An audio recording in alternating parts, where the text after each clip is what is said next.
Hi children, hope you are all fine and you have appeared for your unit tests and all 20 marks unit test and hope you have done very well. Today we want to continue with the video lesson regarding a chapter which is very simple chapter and I have already given you in the lesson plans. You should go through those lesson plans and try to solve the problems in your books, but they are very easy ones. See, we will discuss today about the books of original entry and journal proper. Books of original entry consists of what? Purchase day book. Original entry, that means where the transactions originate. That means first of all, where are they recorded? Okay, they are recorded in the journal. So they are the subsidiary of journal. Okay, so subsidiary of journal means they are the assistants of journal.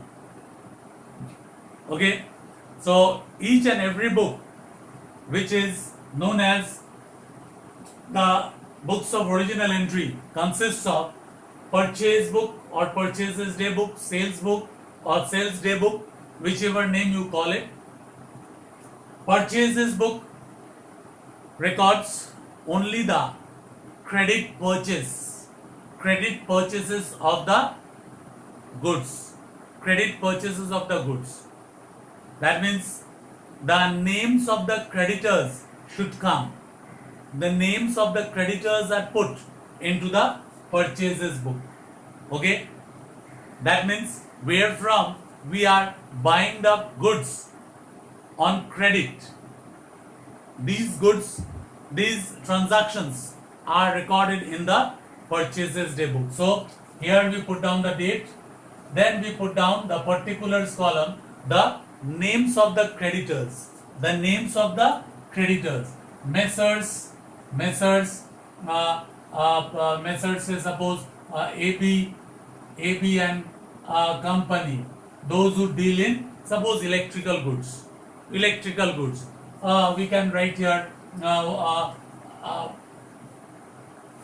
dozen tube light at the rate of 40 per unit. So you have to calculate it and write down here. 5 dozen means 5 12s are 60. 60 into 40, that is 2400. It should come here. Okay, 2400. 5 into 12, that is 1 dozen is equal to 12 and 5 into 12 is 60. 60 pieces. Okay, and 60 pieces, one piece consists of what? 40 units. So 40 pieces will consist of what is the amount? 2400.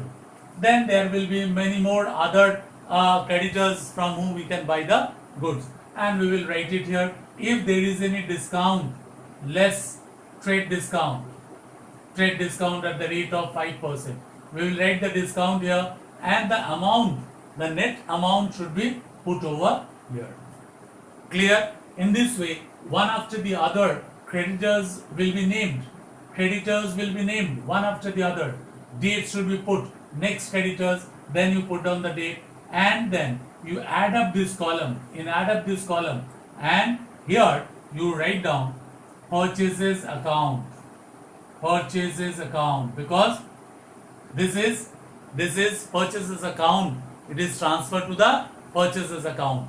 Okay, purchases account debit side. Okay, what we write? Purchase account debit to these names of the creditors. Purchases account debit. Okay, so we write down this total should go to the purchases account. This is what is a purchase day book.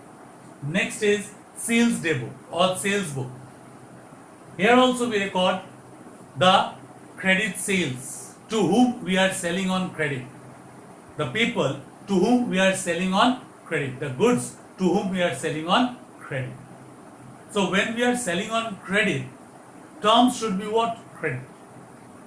Only those credit terms goods, the goods which are sold on credit, only those goods are to be, the transactions of those type of goods sold on credit to be recorded in the sales book, as in the same way we have recorded the purchase book, recorded in the purchase book. But sales book what? Sales book will consist of the name of the debtors, name of the sundry debtors. Here also we will put down the date, name of the debtors, whatever goods we have bought.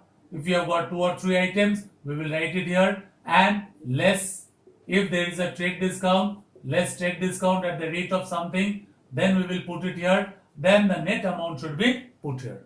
Then we will add up this column. We will add up this column, and here we will write down sales account, credit. It should go to the credit of the sales account. So what we derive, what we have learned that purchases day book records the credit purchase. Sales day book records the sales, credit sales. Purchases day book, the names of the creditors are there. Names of the creditors are recorded. And in sales day book, the names of the debtors or debtors are recorded.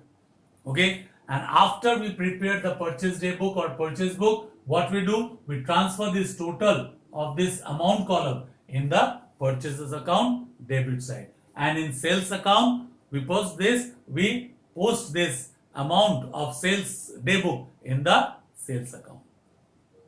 In the same manner, there is a sales return book, purchase return book, bills payable book, bills receivable book. All these books are over there, but only one thing must be clear in your mind, that they are all meant for credit purchase, credit sales, returns on credit. Okay, goods were purchased on credit and were returned on credit, means return. They should be credit terms. Should be in credit terms.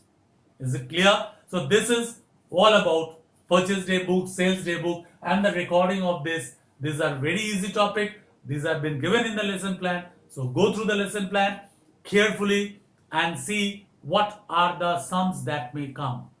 Okay, so we hope that you will always listen to us, and you will be very close to us, and on these hard days, in these hard days, you are doing very well.